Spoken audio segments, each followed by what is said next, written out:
We're standing at the construction gates for One World Trade Center. We're going to be going up into the tower today to the 63rd floor to see the unveiling of the new marketing offices that'll be shopped around to tenants. Let's take a look. Woo!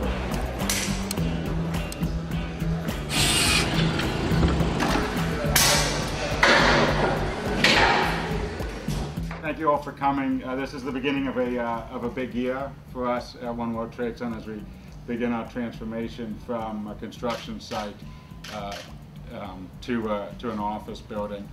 Let's talk a little bit about the space we're standing in. This is a model floor. It shows very different types of uses.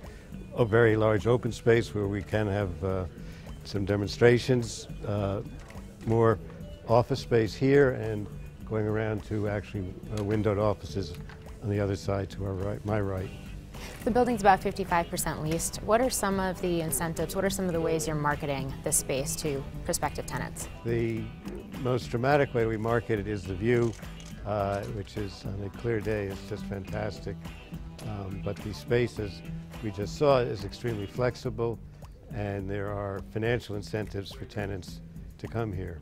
So there are many reasons for tenants want to be in this, besides the address of One World Trade Center is known throughout the world.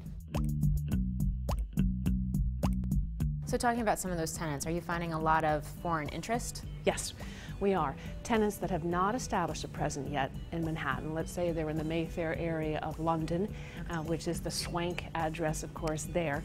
They're also recognizing that downtown is where the future is of New York City, and if they haven't opened an office, they have an opportunity to come into a building like this that's 3 million feet and take a 2,000-foot office, which they will probably use maybe 6-12 times a year, but when they have their important investors or their important clients, bringing them to this asset, which is where everybody's going to want to come anyway when they come to New York, and have the office here too, it's been almost, I will say, an easy sell compared to what it was in the beginning in terms of selling larger blocks of space at the building. So talking about downtown and this idea of maybe like the next big neighborhood, right. We've seen a lot of Wall Street firms sort of move up into Midtown. Who's coming in for spaces like One World Trade Center now? We're having a lot of the burgeoning sectors of this market are definitely technology, the professional services that support it, the more mid-level financial firms, not the large banks, but the sector of the hedge fund worlds that are totally expanding. And we're sensing that people realize the location of this asset to attract and retain the young talent, whether it's Brooklyn or New Jersey. The ease of Calatrava now is allowing those people to compete for the best and brightest. And talking about the address of One World Trade Center and the history and what comes with that, have there been any questions or concerns about, the security of the building and what it means to be at a location like this moving forward? That does come up. It's not the first question that people have, but they do ask about it, and this is the safest building in the United States, probably in the world. We have a special elevator for the firemen. We have a special stair. The core is 2.5 to 3 feet thick, so it's just an amazingly safe building.